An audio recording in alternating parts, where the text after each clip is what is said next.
BRENDON EGAN Last updated 15:01, September 20, 2017. Kyle Jamieson will miss the opening months of Canterbury's domestic season with a foot issue. A broken screw in his injured right foot will keep Canterbury fast bowler Kyle Jamieson sidelined for the opening months of the domestic cricket season. Canterbury, the defending Plunket Shield and Ford Trophy 50-over champions, will begin the summer without their two frontline quicks, with Nuttall also out with a back stress fracture. Nuttall, 24, and Jamieson, 22, aren't expected to return until December at the earliest, which will place pressure on inexperienced seamers Henry Shipley, Will Williams and Nathan McNichol to deliver consistently. Canterbury left-arm quick Nuttall will miss the start of the summer due to a back injury. Jamieson missed the final part of last summer after a freak training accident in March, where he broke the fifth metatarsal in his right foot while jogging after the ball, which required surgery.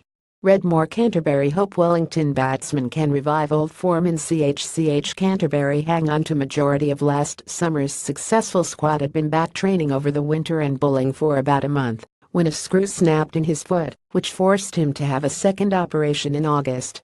Jamieson is wearing a moon boot and will have a better idea of where he is at with his rehabilitation when he meets his surgeon in mid-October. Even the surgeon said, "We don't see this happening that often. It's just one of those things." Jamieson said it's not quite back to square one.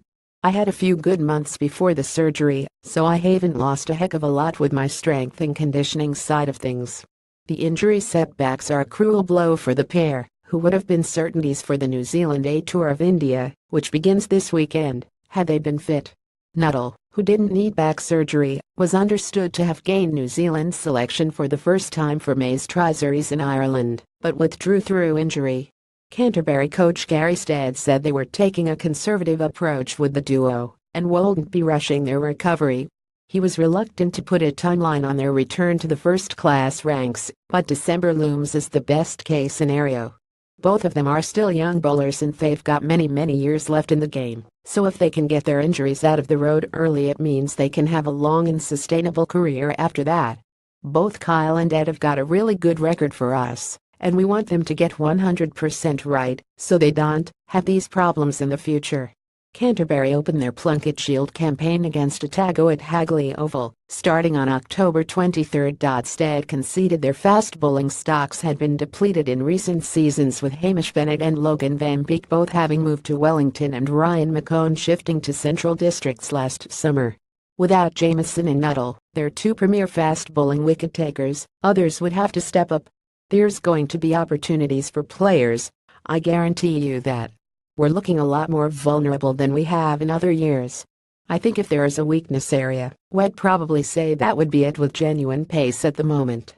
Outside the contracted squad, former Christchurch Boys High standout Fraser Sheet, a 19-year-old right-arm quick, who was MVP at last year's secondary school nationals, is probably next in line. Stead would keep a close eye on Quad Series trial games and the club competitions for any fast bowlers with decent pace who could swing the ball effectively. Canterbury have a 4-day pre-season match against Otago and Alexandra from October 10-13. Stuff.